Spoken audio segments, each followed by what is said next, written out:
Hi, welcome to Getting Past Broken with Relentless Maverick. My name is Deanna. I am collaborating with him as a participant, and I'm going through these exercises and sharing with you information and processes that you might find beneficial in helping you to grow and develop and heal through this process. My channel is called Getting Past Broken with Deanna and Relentless Maverick, and I welcome you. So we are at the very beginning of lesson number 2, and that lesson is a rep called Powerless. We are at the second question right now, and that second question is, what in my past has caused me to have the if-onlys?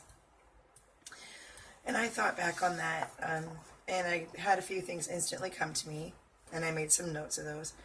But it wasn't really the incidences themselves that were relevant for this video to bring to you. It was more what I learned about the escape strategy of if only that I found to be more beneficial and educational and interesting. So if only is a modifier. It attempts to change reality through an unrealized resolution or event. When we find ourselves thinking if only thoughts, in that moment, we are no longer present. We have slipped into the past and are searching for different or alternate resolutions or realities to previous events.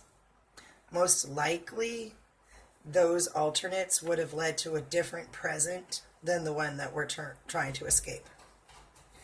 So in leaving the present, we are no longer engaged in reality or seeking growth or truth because we're seeking comfort in the limits of the past rather than accepting the discomfort of the present and its unlimited potential. It is an act of selfishness to escape into the comfort of the past because it leaves behind others who are connected to the present discomfort, unable to continue their own journeys, because we have disconnected from a reality in which we are connected. So that relationship fails to grow and eventually it dies. In escaping the discomforts of the present by revisiting and reassembling the past, this grants power and control of our present to a person, a system, or a situation that's no longer relevant to our lives. And it provides the ego with a playground of daydreaming escape options in a pick-your-adventure ending utopia in which the past can be rewritten and perfect, and all that is part of the present becomes irrelevant and non-existent. So in giving up our personal power by employing an if-only escape strategy, the personal power of others who are connected to the discomfort of the present reality is also given over to this creation of an utopian past without their intention or permission. And this minimizes their needs through this act of selfishness. If only escapism can be dangerous for those who have a perception that change can happen at the foundational level without their participation or presence.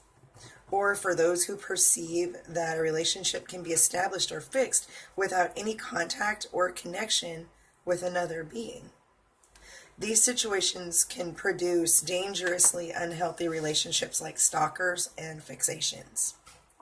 In these situations, if only may sound more like, if only I live closer so I can see them every day, then they'll suddenly become aware that we share a planet, they'll see how amazing I am, and they'll fall for me.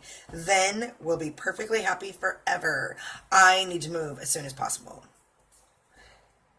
As you can see, it's an unhealthy relationship paradigm with no other communication with another being.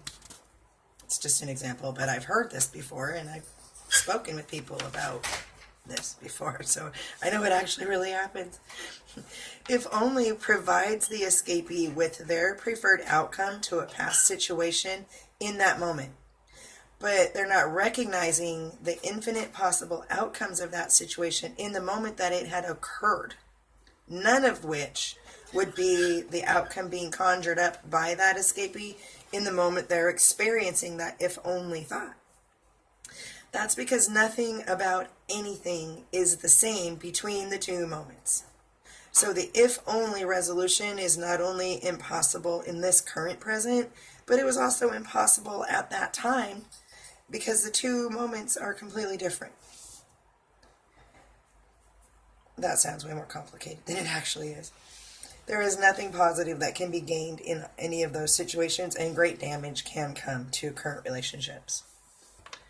So currently we're all learning and being taught that we are created to exist within the moment, to be within the existing moment at all times, and in that moment our needs will be met.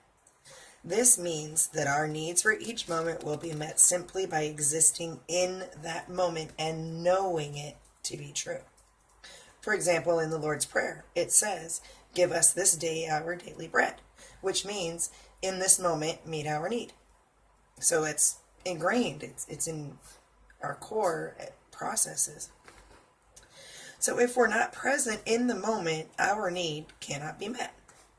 By escaping to the past, we are seeking to have our needs met in a non-existent place by non-existent beings and situations according to our own selfish, incredibly limiting demands. Because we really have no idea of what the possibilities really are. We only know what we are able to come up with in the finite limitations of our minds.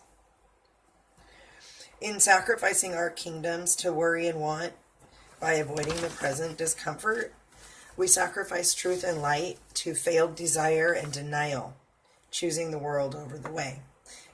Effectively, we're shutting our own gate. I encourage you to be present in the moment. Embrace your mystery. Find your keys. Thank you for your time.